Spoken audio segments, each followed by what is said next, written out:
Quand tout ça, parce que ça arrive encore, hein, quand tout ça est dépassé complètement, le patient est au bout du rouleau, le docteur est au bout du rouleau, les médicaments sont au bout du rouleau, ça arrive parfois, encore, qu'on est obligé de faire opérer le patient.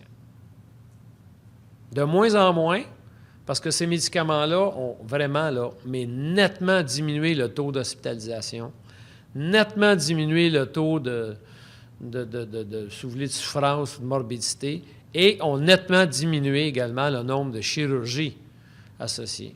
Moi, quand j'ai commencé ma carrière, il y avait toujours plein de patients à l'étage qui avaient la colite ulcéreuse ou la maladie de Crohn. Maintenant, dans une semaine, on est chanceux. Quand on en a un à l'étage, c'est beau. Ces médicaments-là, d'abord, se donnent tout en externe. Donc, tu n'as pas besoin d'être hospitalisé pour avoir ces médicaments-là. Et c'est quand même beaucoup plus rare qu'avant que les patients sont hospitalisés, mais ça arrive.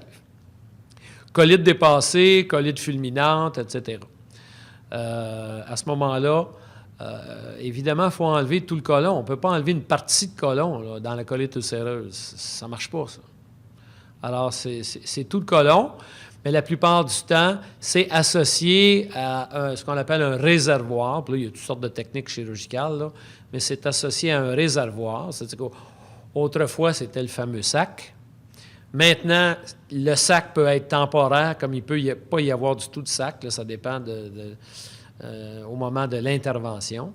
Mais si un sac, c'est temporaire, quelques mois après, c'est rattaché, si vous voulez, ou rabouté à un réservoir que le chirurgien va faire.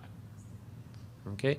C'est sûr qu'il y a une adaptation aussi par la suite là, avec le réservoir. C'est peut-être la fin de la colite ulcéreuse comme vous l'avez connu, mais c'est le début d'une autre aventure aussi, là, d'une adaptation à ce réservoir-là, qui n'est pas toujours facile, mais bon, quand on n'a pas le choix de le faire, on n'a pas le choix.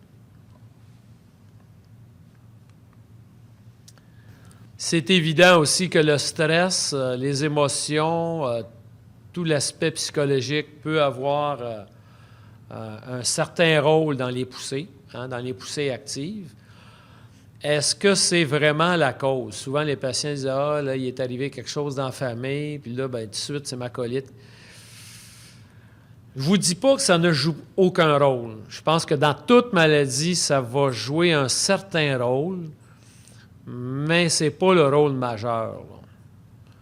Autrefois, les gens qui avaient une colite ulcéreuse, une maladie Crohn, on les qualifiait, là, que bon, ça, c'est des malades quasiment psychiatriques, là, puis ça tombe sur l'intestin. Ça fait longtemps que ces notions-là sont tombées. Là.